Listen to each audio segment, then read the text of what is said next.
Facts. Below is a list of Snowden hidden truth and facts you probably don't know.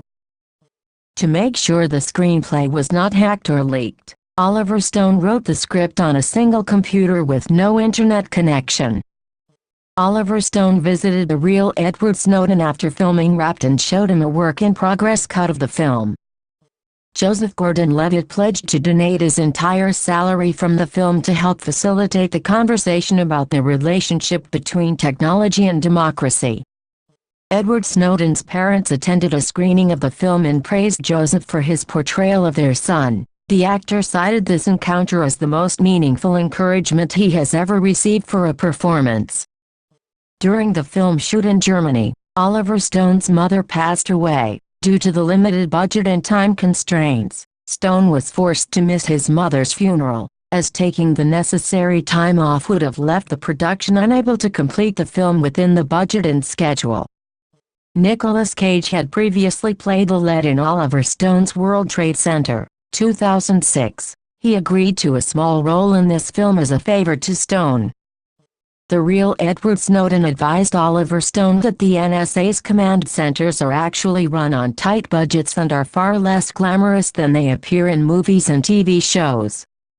This is the first feature film by Oliver Stone shot with digital cameras. Previously, he only used digital for documentary projects.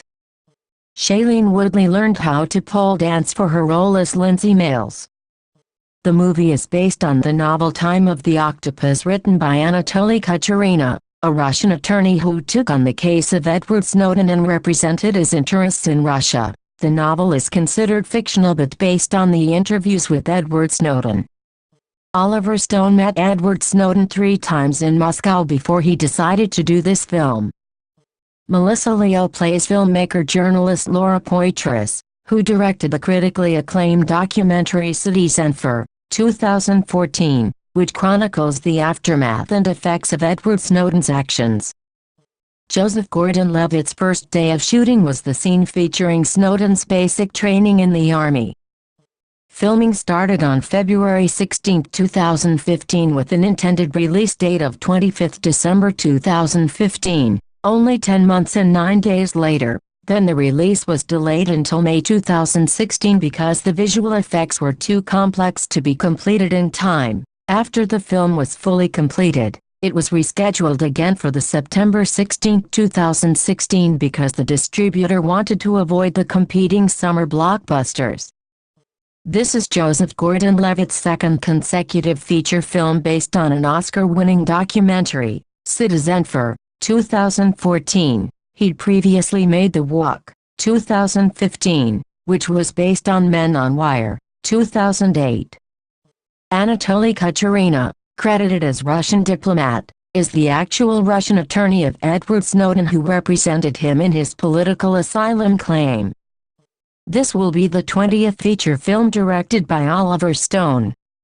The dating site that Lindsay Mills and Snowden use in Snowden, 2016. To message one another references the classic anime Ghost in the Shell which has parallels to this film. Both stories deal with former soldiers turned government officials that have their entire lives based around computers and the moral problems that result from their work.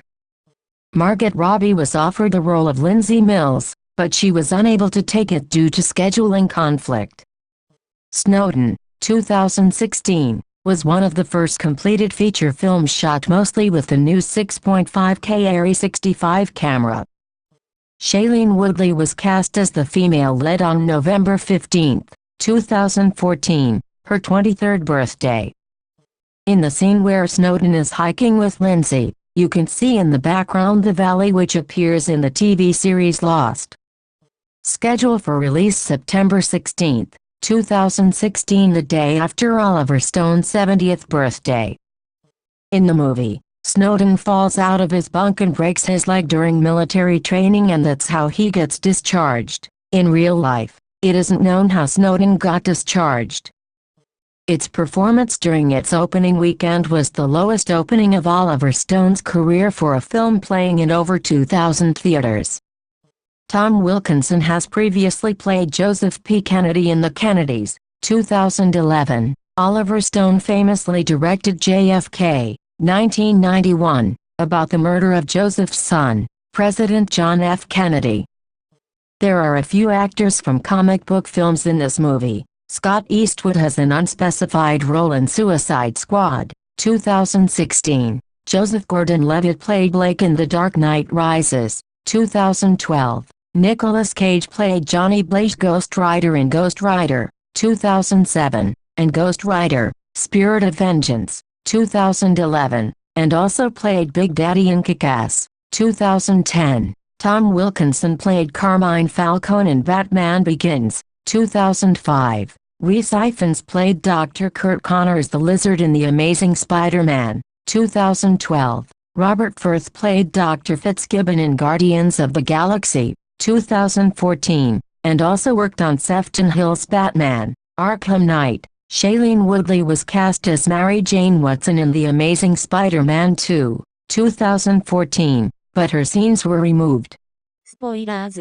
The trivia items below may give away important plot points. During a surprise appearance via Google Hangout following the film's first screening at Comic-Con 2016, the real Edward Snowden joked, "I don't think anybody looks forward to having a movie made about themselves, particularly someone who is a privacy advocate," but stated he approved of the film, calling it a pretty accurate portrayal. The largest departures from real life seem to be the character of O'Brien, played by Rhys Ifans, who was a composite of a few people and not an actual individual. The depiction of Lindsay Mills being aware of Snowden's plans and the portrayal of Snowden using a Rubik's Cube to smuggle out data. In reality, it is unknown how he removed the data from the NSA.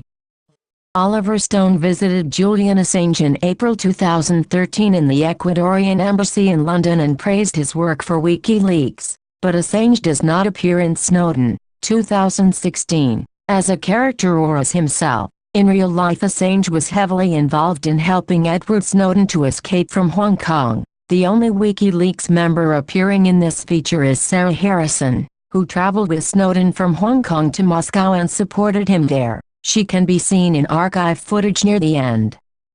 The character of Hank Forrester, played by Nicolas Cage, is a disillusioned veteran of the NSA. This character was inspired in part by NSA whistleblower William Binney, who appears briefly in news footage in Snowden, 2016.